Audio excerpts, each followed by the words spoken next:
Ei, vida de gado, gado.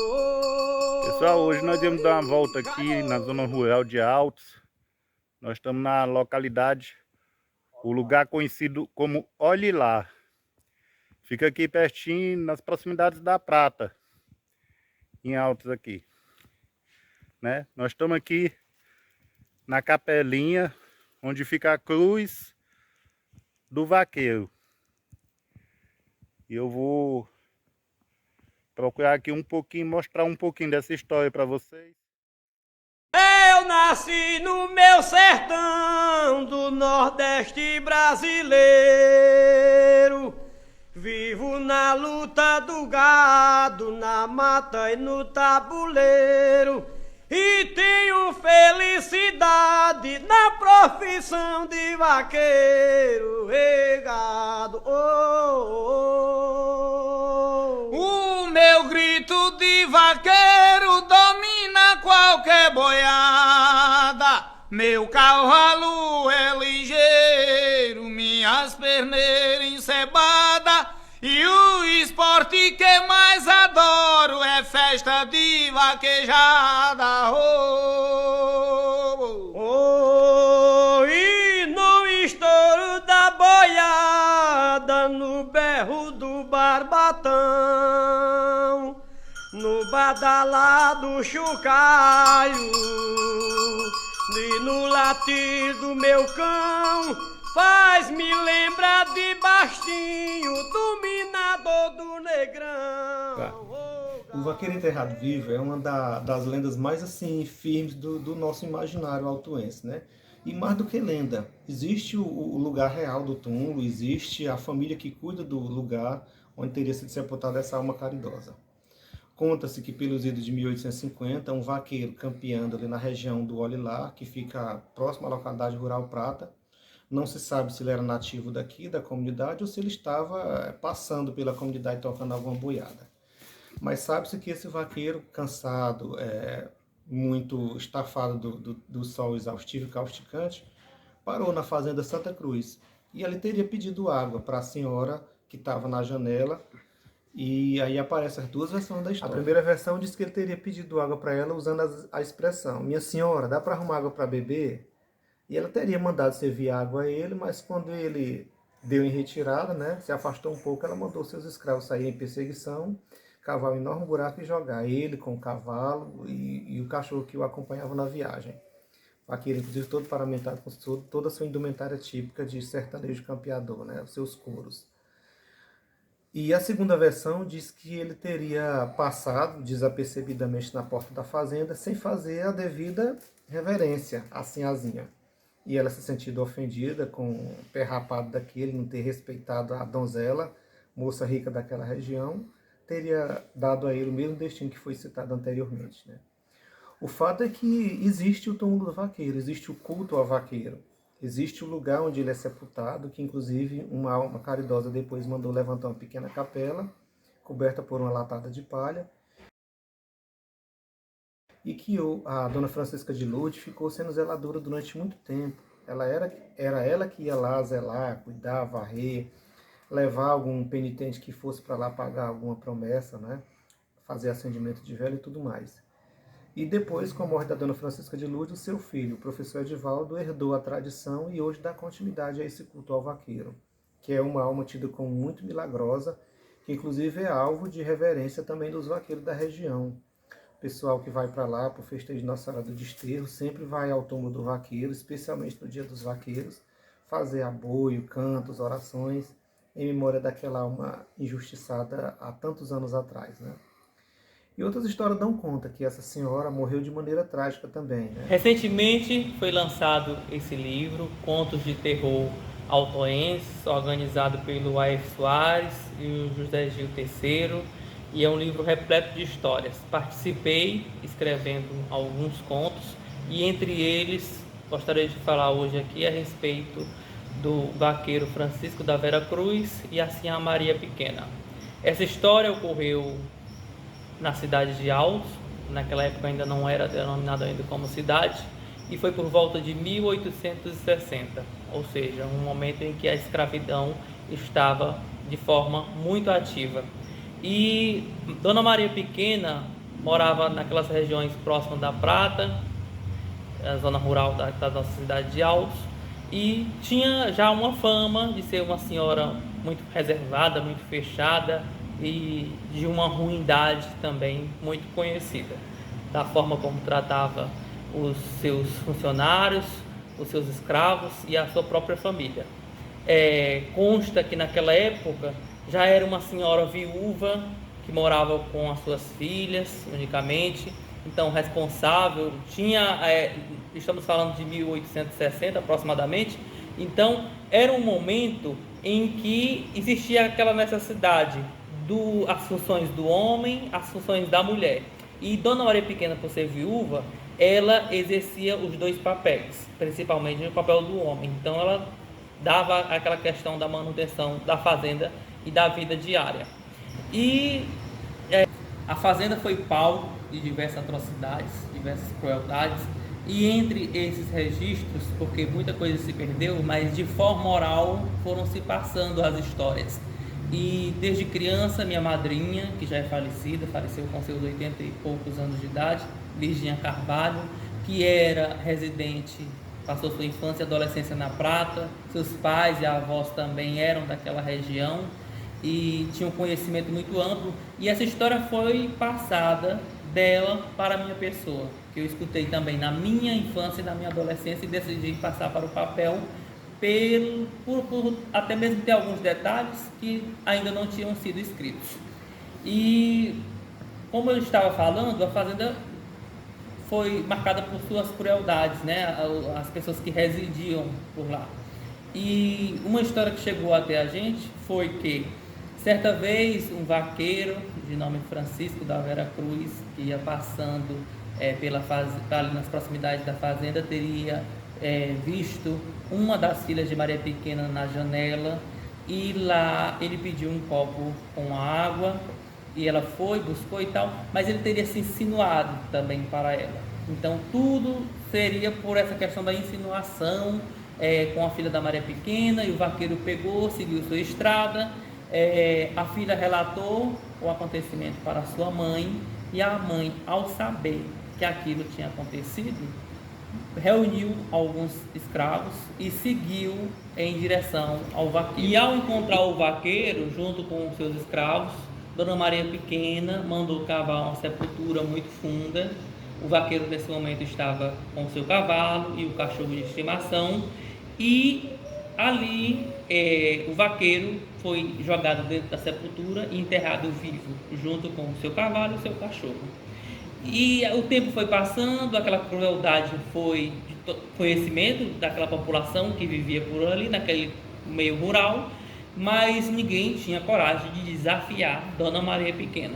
De forma que o tempo foi passando, as pessoas começaram a dizer que estavam vendo a alma do vaqueiro, aqueles pontos de luz, aquelas visagens. E para que o túmulo, aquele lugar que era a sepultura, não fosse perdido, decidiram colocar um amontoado de pedras, né, para marcar o local. E a Dona Maria Pequena seguiu a vida como se nada tivesse acontecido, porque para ela a maldade era só mais uma. E certo dia, dentro da fazenda, ela teria agredido uma escrava que estava gestante. A escrava teria estragado um leite da vaca, que tinha tirado ali para o consumo, e nisso Dona Maria Pequena ficou muito chateada, muito revoltada com o que consideramos como um caso bobo desse, mas a revolta foi tamanha que ela agrediu, ela espancou a escrava o tanto que ela pôde, tanto que a escrava perdeu o bebê que estava esperando. E nisso ela seguia tudo normalmente, nada aconteceu. E o escravo, que era o companheiro, né, que estava gestante, ele soube da crueldade e prometeu que a partir daquele dia aquela seria a última maldade da Maria Pequena.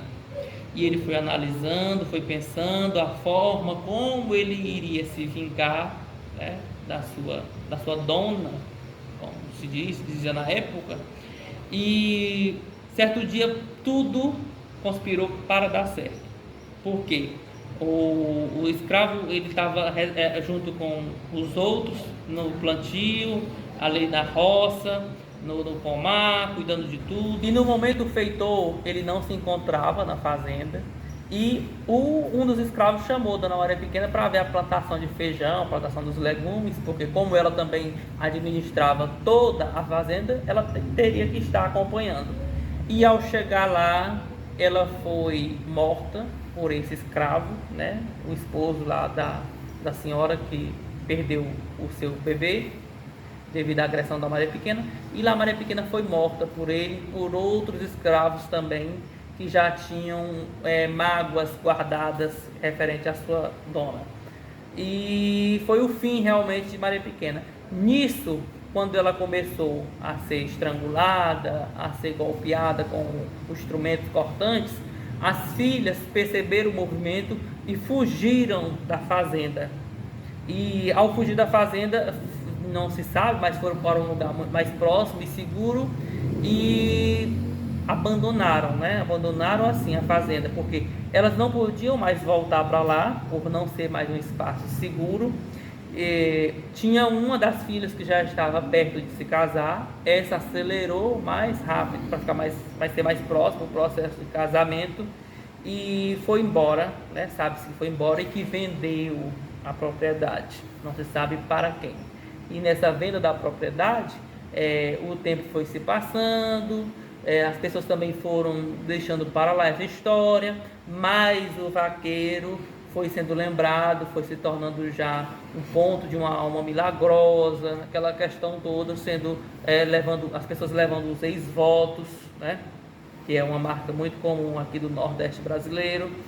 E a minha madrinha, ela alcançou essa casa, ela me dizia que tinha alcançado essa propriedade, essa casa, que muitas pessoas que por lá passavam diziam que daquela janela é onde tudo tinha começado, né?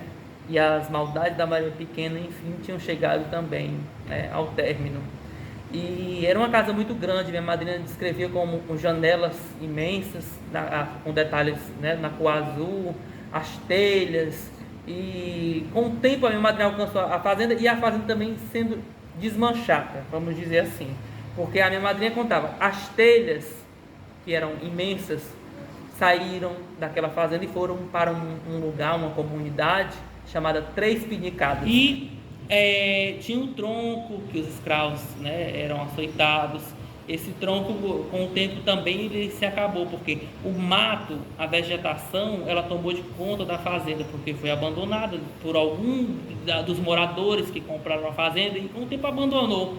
E um incêndio, né, pegou aquela parte, pegou o capim, que pega fogo muito rápido, se alastra aquilo tudo. O capim talvez estava ali junto com o tronco virou cinza, se acabou.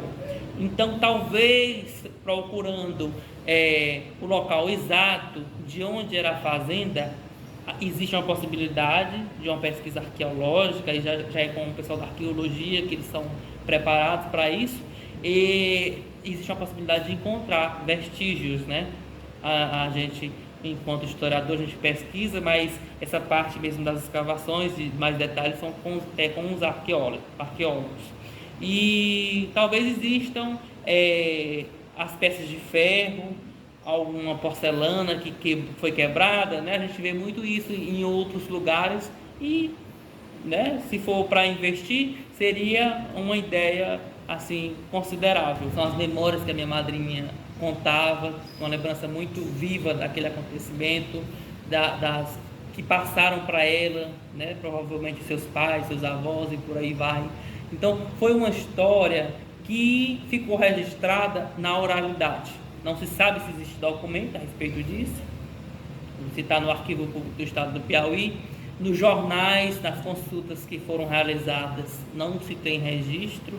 E se foi registrado, talvez esse jornal não está disponível ainda para pesquisa, na hemeroteca digital ou no Arquivo Público do Estado do Piauí, mas é uma história bem conhecida pela população autoense. Independente de mudar algum detalhe, o começo e o fim geralmente são sempre os mesmos. A história da fazenda O fazendeiro que pegou ele era dessas mesmas terras aqui ou... Rapaz, não sei lhe dizer.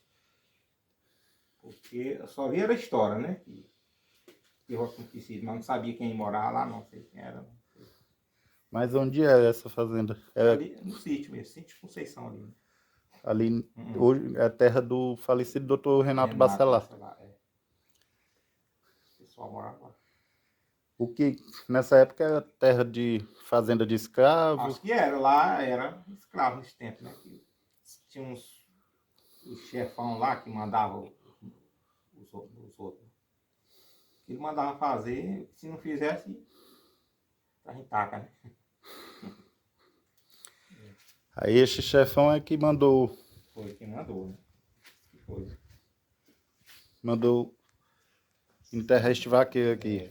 Foi. Mas ninguém sabe se foi matado, foi enterrado vivo. Conta a história, né? Foi enterrado vivo. Né? Num chamado Sítio da Conceição, uma mulher que morava lá, que exterminava as pessoas que passassem lá, que não cumprimentava ela, de maneira alguma passasse lá, sem cumprimentar ela, seria morto. Como ele não sabia, passou lá de cabeças baixas e aconteceu com ele que ele foi morto. Seguidamente, quando ele passou, ele foi morto e enterrado vivo, com seu cavalo e o cão. A história lá é desse jeito assim, viu? E hoje esse lugar aqui, antigamente era o Sítio da Conceição. Hoje ele pertence ao senhor Renato Bacelar, uma área que não está habitada. Está desabitada, ela não tem cerca, não tem nada, está lá. E nos tempos antigos, como é que lá era o que era? Tipo, tido como se fosse uma propriedade que tinha escravos? Exatamente, consigo uma propriedade que o pessoal trabalhar no sistema de escravatura. O próprio Dr. Renato Bacelar, em um texto que ele escreveu, chamado Município de Meus Ancestrais, publicado no Jornal de Altos, número 7, de 12 de outubro de 1984, mais precisamente na página 8, menciona o Sítio da Conceição. Segundo ele, o lugar teria sido batizado como Sítio da Conceição pelo seu avô, Antônio José de Costa Bacelar, que teria visitado terras que antes haviam pertencido aos seus pais e que havia herdado de seus pais, na região norte de Altos, onde ele veio construir um casarão e batizou esse lugar de Sítio da Conceição. De acordo com o que ele escreveu, ali existia um velho casarão de adobe, teto de carnaúba, coberto de telhas, com portas e janelas enormes, e todo feito de materiais tirados do lugar, Tirado do lugar. Qual lugar? O Sítio da Conceição. Esse Sítio da Conceição é esse mesmo que o pessoal fala, que seria dos antepassados, mas antes essa terra havia pertencido aos pais deles. Aos pais dele, Também não se sabe se eles já teriam adquirido essa terra já depois, que o vaqueiro teria morrido, ou se eles teriam adquirido antes. O fato é que, embora o Dr. Renato Bacelar diga que o lugar teria sido batizado de Sítio da Conceição lá pelos anos 1880 pelo seu avô, esse lugar que ficava, detalhe, ele menciona que ficava na região norte, ao norte da cidade de Altos, Então, embora ele diga que esse lugar, mencionado pelo seu avô, tenha sido batizado de Sítio da Conceição lá pelos anos de 1880, o fato é que, muito antes, ao norte de Altos, já havia um lugar chamado Sítio da Conceição. Em 11 de julho de 1817, o governo português concedeu a Domingos de Paiva Dias, que algumas pessoas acreditam ser o pai de João de Paiva Oliveira, que dizem que fundou Altos, ou pelo menos, se não o pai dele, algum familiar dele, teria recebido esse Domingos de Paiva Dias, nessa data de 11 de julho de 1817, uma carta de sesmaria, né, de terras para tomar, nem é tomar posse, na realidade, segundo essa carta, eles já estavam na região, ele e outras 7 pessoas já estavam na região há pelo menos uns 40 anos, ou eles ou são antepassados. Mas em 1817, o governo português reconheceu oficialmente essa posse em nome deles, através de uma carta de sesmaria. E essa carta, que foi redigida em 11 de julho de 1817, ou seja, muito antes da morte do vaqueiro, muito antes do tempo em que o Dr. Renato Bacelar alega que seu avô teria chegado na região, né, já indicava que a data pico, ou seja, a fazenda pico, onde se estabeleceu no domingo de Paiva Dias essas outras 7 pessoas, se limitava ao norte, também ao norte, veja só a coincidência com o lugar chamado Sítio da Conceição. O que nos faz pensar, talvez, que esse Sítio da Conceição seja bem mais antigo, né, do que o que o Dr. Renato Bacelar acreditava, que ele acreditava que o lugar teria passado a se chamar Sítio da Conceição a partir de 1880. Mas bem antes, existem documentos citando um local ao norte de Altos, chamado Sítio da Conceição. Pelo menos ao norte da data pico, onde se fixou Domingos de Paiva Dias originariamente. Então, assim, ou a história do vaqueiro teria acontecido mais tarde, né, ou antes, se o lugar já era chamado de Sítio da Conceição bem antes, né, lá em 1817, se for o mesmo local, é possível talvez que sejam proprietários desconhecidos, não se sabe quem, mas existe sim, na carta de Sesmaria de Domingos de Paiva Dias, existe a informação de que as terras que foram concedidas por essa Sesmaria se limitavam ao norte com o Sítio da Conceição. E o local hoje conhecido como Sítio da Conceição, e que é o mesmo Sítio da Conceição que era a fazenda onde morava a pessoa que ordenou a morte do vaqueiro, também fica ao norte de Altos. Um detalhe é que o local em que morreu o vaqueiro já não ficava dentro das mesmas terras. Talvez na época pudesse até ser, mas hoje não ficam dentro do mesmo território do local conhecido como Sítio da Conceição hoje em dia. As terras onde o vaqueiro está enterrado ficam no lugar Orilar, que pertence aos descendentes de Lourenço Saraiva Barbosa, que foi prefeito de Altos lá na década de 20, na década de 30, foi comerciante e um grande chefe político da cidade de Altos.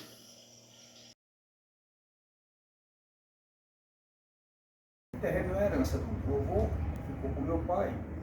E lá a história que tem é que teve um vaqueiro, antes mesmo de ser propriedade antiga, não sei, mas não sei com precisão a época, bem antes de ser do meu avô. E teve uma história do vaqueiro que ia passando e encostou na casa do dono da fazenda. Pediu água e quem deu a água para ele, foi a filha do proprietário da época. E na saída ele disse alguma coisa que foi interpretado como o fazendeiro como desrespeito à filha. Então, foi o que aconteceu. Ele ordenou que esse vaqueiro fosse enterrado vivo com o cavalo. E aí, a partir dessa história, surgiu que algumas pessoas do local começaram a frequentar o local em homenagem a esse vaqueiro, prestando homenagem, e algumas pessoas, segundo comentam, são agraciadas com alguns pedidos, algumas coisas assim. Então passou a ser uma coisa de devota. Surgiu essa história, começaram então a fazer missas nesse local, até hoje, né, que minha mãe mesmo, com a dona Francisca, que era moradora, mas recente que faleceu recentemente, começaram a fazer missas, né, missa anual, fazer alguns rituais religiosos lá, católicos, levando o padre para fazer uma missa lá, né? Então isso foi aumentando de forma que hoje tem uma capela em homenagem ao vaqueiro, né? Mas eu sei de forma assim bastante superficial. Mas isso há muito tempo tem essa história lá já, ou é uma coisa história relativa? é bem antiga, né? Inclusive, como estou dizendo, quando meu avô adquiriu a propriedade, já tinha essa história bem antes, não precisam precisar, mas já faz um bom tempo, entendeu? Então, quando esse unidade tinha essa propriedade, já tinha essa história que tinha por lá. Quando a gente começou a frequentar o local, disse que era lá, não sei se eu não sabia se de fato realmente era ali, mas ali diziam que ali era o local que seria enterrado. Em cima desse local eu sei que existe essa devoção e algo foi crescendo. Antes de falecer o morador, já tinha falecido, antes de falecer a minha mãe, e logo depois, 3 meses, o morador também lá faleceu. Teve uma reunião, eles pediram, bem antes, pediram logo a autorização para fazer a capela. Então foi autorizado, a gente, nesse caso, até ajudou a construir, mas esforço mesmo do próprio morador de lá, do local para fazer. Lá no Município da Paz, uma senhora, Dona Francisca de Lourdes, fez uma promessa que, assumindo ao colégio, fizesse uma caminhada penitencial até a Cruz do Vaqueiro com todos os alunos, cada um com velas, e eu fiquei também responsável de mandar construir, fabricar um cruzeiro e colocar no túmulo. E assim, hoje ele é um local assim, de muita devoção a Santa Alma de Francisco da Vera Cruz. Ei, vida de gado, ei, gado, já vou. Porque o menino ó, foi perdido faz anos. E depois que até casou. Ele era bem pequeno. Estava com 5 dias, caçava ele e não achava. Nós fez uma promessa para sair 5 horas da manhã. Aí acharam A ele. hora foi sair em cima do menino. Aí ele mandou tirar foto dele. Essa do meio é a tua mãe? Não, minha mãe é aquela. Ah, sim. Tá mais ó. Essa é senhora. Nelsinho daqui. É a mesma dona Nelsinho. Menina dali. É, Que ali ela tá mais morena e... Tá aí. Aqui é porque desbotou a foto. Aí ela já tava doente nessa época aí. Já tava mais pauda, né? Ela tava com... Ela passou muitos anos fazendo devoção aqui, né? Passou, ela passou. E o Dedé Barbosa com a Rosinha. Eu também. Eles gostavam de gente. Ele que mandou rezar a primeira missa aqui, Foi né? ele que mandou. Mas antes disso o pessoal já fazia devoção aqui. Já. Fazia. Como é que era aqui antes? Como assim? Assim, Não, aqui só era meio capão de mato, né? Aqui era só uma meia baixinha aqui. antes de ter a capelinha, né? Sim. Aí foi que a gente Aí fez tinha só uma cruz. só a cruz e as pedras. Uma pedra.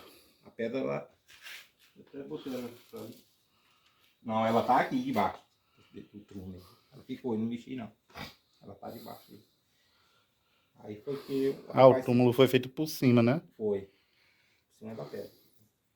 Aí o rapaz se pegou com ela. Ele tava em São Paulo. Você fez uma promessa com ele para fazer o canteiro, né? Uhum. Aí ele fez. A gente só fez remodelar ele.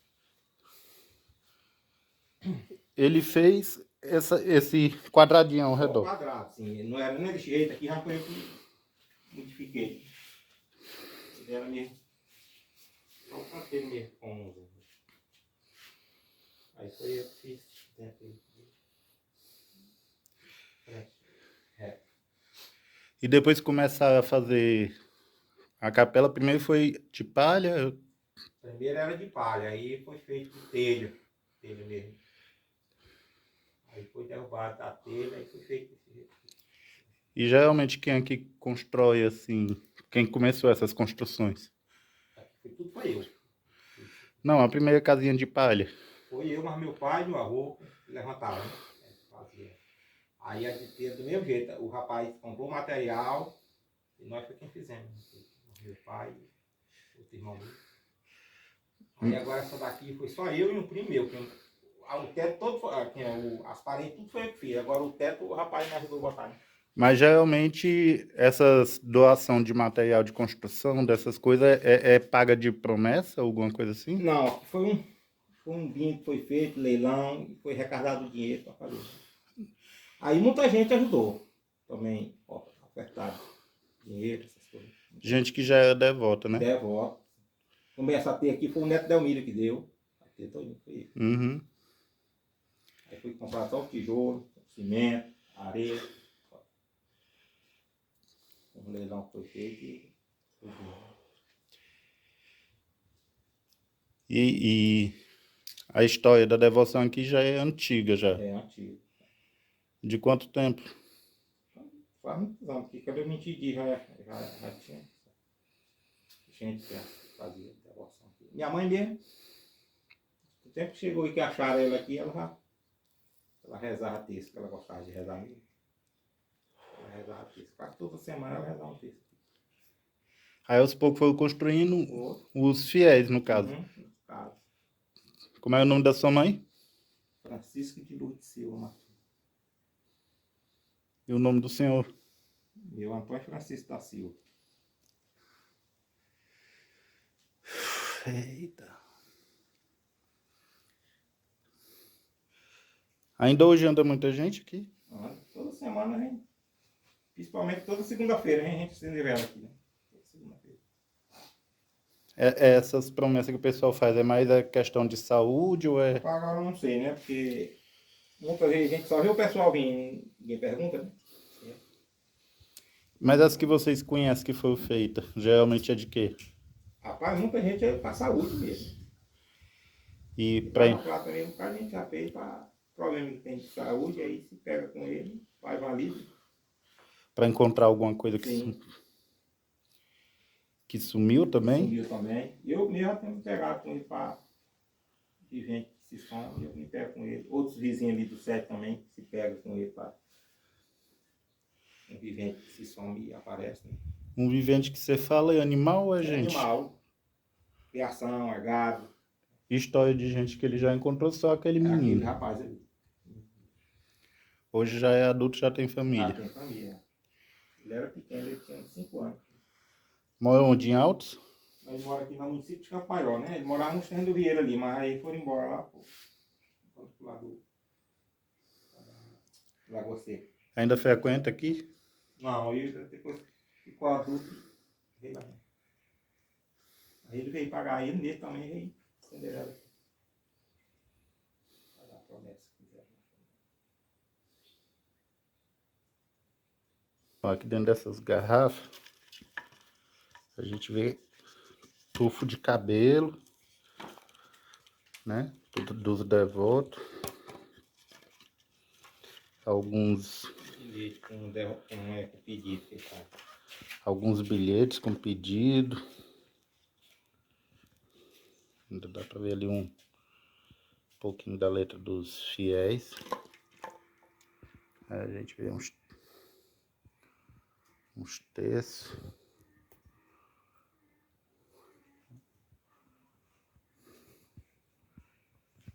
São objetos que o pessoal traz aqui para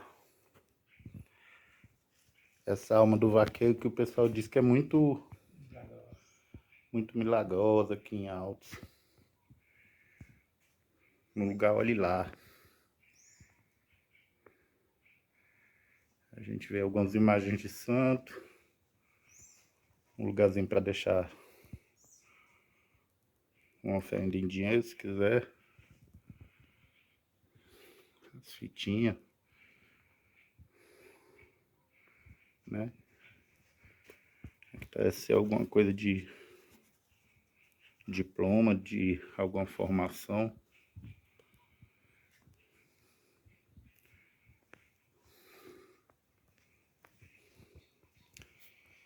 E aqui os esvotos de escultura de madeira, né? Representando partes de corpo de devotos. que fizeram pedidos para alcançar alguma graça. São cabeça, mais cabeça aqui, mão,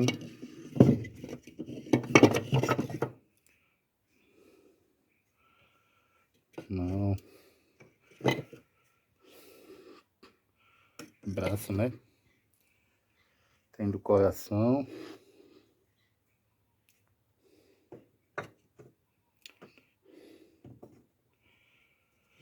Tem as pernas, pé.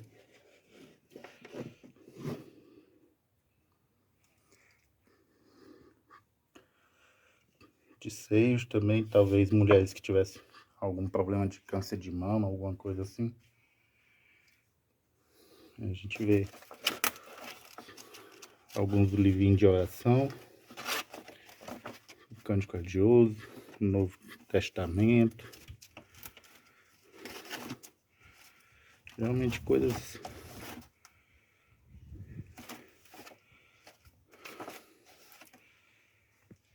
que remetam à religiosidade.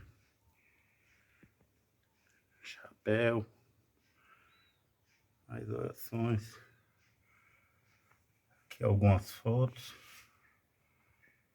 acho que de devotos.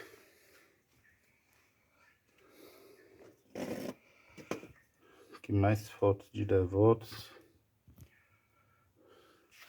Aqui no caso as duas é a mesma mulher, né? Dona Nelcina Braga.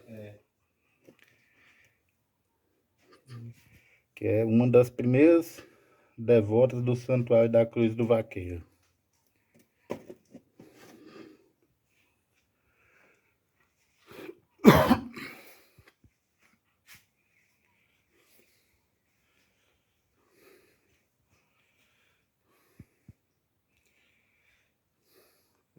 Restos de vela.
Tenho orgulho de morar numa cidade denominada por Alto João de Paz. Você é tão linda, bela e maravilhosa, homenageada por capital da manga. Lembramos que também temos culturas, temos escolas pra nos ensinar. Tem uma feira que se realiza aos sábados, onde encontramos tudo para se comprar. Só não encontramos bainha para foice, mas se quiser é só encomendar. Porque a cidade está cheia de artesãos, tem muitos artistas para poder representar. Tem um centro cultural chamado José da Prata, onde o povo se reúnem para conversar, tomando uma cerveja, comendo tira-gosto, ouvindo uma boa música para poder relaxar. Simbora, safoneiro!